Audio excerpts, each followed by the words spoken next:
بله تماشاوانین هیجا کریارم پککل حریم کردستانی او باندورا با کریان رایا گشتیا کردشی حسین چلبی پاریزرج هامبورگا آلمانیا لگل منه دنباش که حسین که حسین نها پککل خب وکی پارتیه کی ایدئولوژیک پارتیه که کو لی ترکیه داخوازا کمارا دموکراتیک دکه داخوازا جواتک اکولوژیک انگو جواتک جنگهی دکه دی چرچوبیا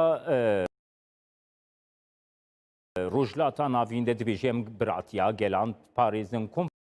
فدرالیزما روجلاتا ناوینده پاریزن لیل سر عردا کردستانی نه ناسکرنک سروریه نه نزیکا هیک ارین یجبون نرخین گلی کرد بخوره نجی براتیا گلان نبراتی بگلی خوب بخوره ای ریش بگلی خوره پیکتینه آلشی گلکی بلند کریه نرخاندنا تا دست پیک داد وی چرشوی ده بگرم بریز حسین چلبی دما باش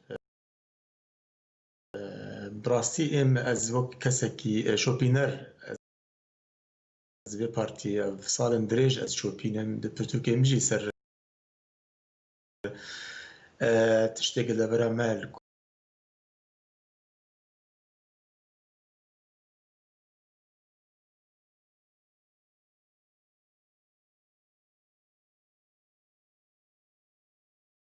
کردستان سوری چیه بویم در خستی و آسیا جیم برده از تمو دایم از بیشم گرک ام کوکا به پارتیا بگرن گرک ام به پارتیا هانه دانسیم بکن ام بیشن به پارتی کی و ابجی براستی وکانک از بیشم بانگ کجی ایرو وک کرد ام تجاری البنده نمینن حرب پارتی هان هر جاری کریاره کی بکه ام بین مشرمزار بکن کارینا نا دوی ام سر مسئله بسکنن دوی ام وی پارتی هانه جدیو لاگ وان وک کردن نتاو پرانی هم خوازن وی پارتی هانه حمیز بکن خطر آوینا ایش آوینا سر ملت ما سبب بکن از وجم دوی ام به پارتی هانه جدا بکن دوی ام وبدن ناس کرن به ملت خو به اب پارتی کیه جروج اب پارتی هان در کتی براستی يعني عاشق بخوينا كرداد قرر اف سلوغاني تكرم كرتو بحث كرتو قوت او حمد تشتن خيالينا تشتن كسكي قونا خوازكاركي بك قاوة كسكي تشكي ويتنبه تشنا دبيجه سلوغان بلند هلده و دبيجه ازي في بكم لسر اخي قاوة عم فقرن بنارن سر زفيان بنارن وك ام حمد كرد بيجن جاري مجالا في بارتيا هاني دبرك جهاتي كردستان تركيا ام حمد بيجن في بارتي فقرور كاركي خلور بك هقرور نسر كفتي بالفيدي جي تشكيوي ام تشتي قدس بخينا نا حسب سركفتنك كردارة لي امد نارينا مد كردستان تركي نا دبرك بارتي لي كاربك ايرو جروجا روجده کاری به پارتیان پشتیک افقا خرابی اف کشتن او ویران الكردستان تركي كر انا كاري هاتي كردستان سوريا هاتي هريما كردستاني جبو خرابيه بك يعني الكردستان السوري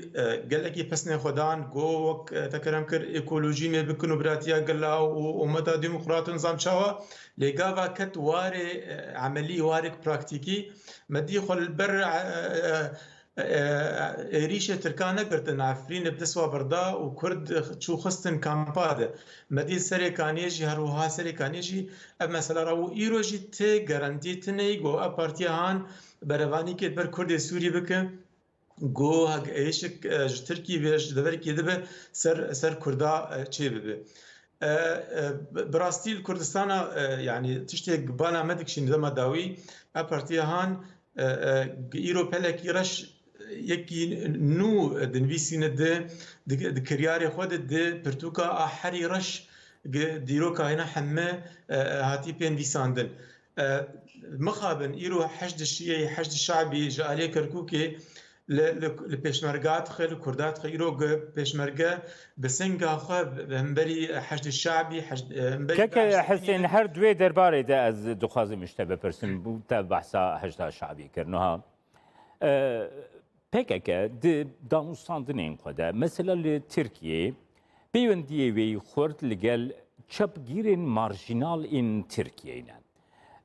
او چپگیرین مارجینال ای کو تسیره که وعد رای اگشتیا ترکیه دنی جخل کردستانی او چپگیر تو تسیره که وانیه لی ده پیوندیین خدا پکه گل وان با اوایی که گلکی ارینی گلکی پوزیتیو گلکی گرم دانستاندن و دیالوگی دیگه حتی لعالیین کو تسیره که خواهی باندوره که خواهی وانات که برپرسین خوشی لسوريا قابا قومد ميزين دوي چرشوي ده تيكلي لقال رژيما شامي حبويا هريزي ده لعراقي قابا قومد ميزين نها او آليين كو در دورا پکه کنه خودنا هجدا شعبی ده ارگانیزه کرن یعنی ریخستنه کی هجدا شعبی بخونه و پیوندی جی لگل واد استکی گل کی برز ده یعنی چما لگل ریخستنین کرده و ریخستنین نتوی دموکراتیکی کردستانی دستکفتین کردستانی اف گرم بونای نشاندان لیل گل و آلیین دنتی نشاندان یعنی نرخان دناتا که حسین دوی درباره ده چیه؟ از بخوا وک چارگوان کرد وک روجموان کرد از براسی از به پارتی تم ددم ناسکرن وک کمپانیک استخباراتی هرمی نابنتوی يعني چه استخبارات چه دولت هوردور كردابه يا دوري دبريبن بحراوا دبي بارتيا هاند هي استخبارات ايراني تركي سوري امريكي روسي حمل بحراوا دبي بارتيا هي وفي بارتيا لغور برجودي خد لبينن ايرو اف كاري في بارتيا هان اف تشتي في دما داويدك ناي بشارتن جو بشتي ركفتنا شنغالي نابرا حكومتها هريما كردستاني وحكومتها بغداد أبارتيا هان تبر جوندي براسي تني يرو في شرهان بك لي ايران دخوازه في بارتي بلفين ايرو جبو شنغال وك هريم تي خويا كرن ايران تيد اكتيف برجونديتي هنا او هلال الشيعي بتشكي تي براندن قاوا ابري كفتن بجيب وقاوا جو هيزن بيشمرقه بقرن دبر خو قاوا خلكي مي شنغالي بقرن مالي خو ابارتيان ايران يرو وي لفاندي كيك حسين دخوازم ويكي جي بپرسم نها قاوا درفتين ديروكي جبوي نتويكي را درد كبنه پیش برجونديان نتوي جي وي دخوازي جو بارتيين وي نتوي دی چرچویا وان برجوندی نتوی و وان درفتین دیروکی ده تف بگرن نه قبا کن مروبل روشا کردستانی تماشد که کنجکتورا جهانی یا کن نیزیکی وان درفتین دیروکی این کرده لباشوری کردستانی لروجاوای کردستانی حتی لباکوری کردستانی جی گوهن پرسین ماف این کرد دکارن ورن روجاوا سیاستا جهانی اف نیزیکا یا پککه چند دلگورا وی مومنتا دیروکی وی پروسیا دیروکی دکارم بریبه بچن از بینم بیرا جنابته و تماشوانی و گو اب پارتی هان روج دجاتیا نتوا کردی دکه یعنی او اعتراف نتوا کردی ناکه تم مدایم سروک وینا کسی برپرسیاره وینا تب بجن امد دجي وي حركه بكن وي تفكري بكن ايج ايرو با دولتي كرد تدجين هول بدن برشا بكن يعني قافا كرد دعوه ما في خو بكن وك انا كردستاني مثلا قافا بخواز العراق جدا بابارتي هان دجاتيا في جداون هان دك الجبر دخواز كرد تم بندسبن وطبيعي برجوانديه و حکومت و دولتی گو کرد ناواد جین گو کردستان دست خدایی سر کردستان ایرو اب پارتی هان ام فكر يعني واصالي چون راسی درباس بون يعني وك جوكر كده دستي دجمنه كرداده برجوندي حم كسي بجي انين لي برجوندي كردا قد بجينانين يعني تشت ايرو كردستان سوري بوي يعني براستي بنجي 6 سال رژیم اسو یک دست خدایم سر دستلات سوری هول دان گو کردا دبر درخینن گو دیموگرافیا کردا بدرن گو کار کرن دسوا نکت ل ایروپا که اپارتیا گو سر کریزا دجی گو به کریز نکاره بجی وانا افتش دست خست يعني ايرو كرد ما راسي بشتيك اف زمان كردي تخوازي يعني قاشو المدرسه خو دبستاني خو بيك بين كرد ما براستيج زمان نفرد مجبر زماني كي ايديولوجيه حمه شاشتي حمه خرابيته هي ووك زمان حرتش تدج يعني وك مثلا لشكرانه چاري و كرد كسكي ملتكي بناموس خوازه بربانيه بالعرض خو بك الايرو جدبر دربه جبرتش دبر ارمانجن دبرتش ناتين كشتن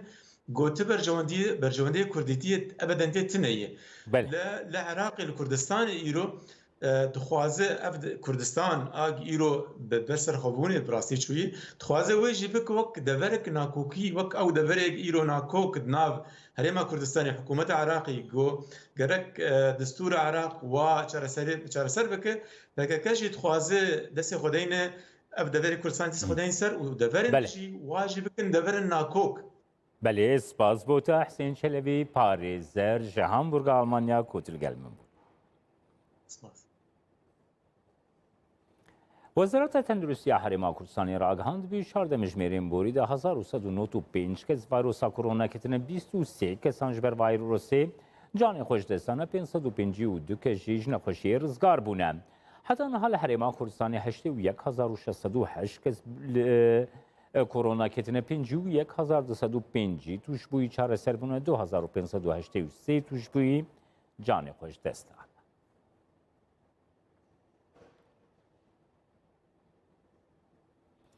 5000 پیکتین ویروس کرونا جالی دسته تندرستی و حتی روجایی رو روجاوی کردستانی هاتین تومار کرن. دسته تندرستی دویجی و کرنا دبستان یک جسد من بلابونا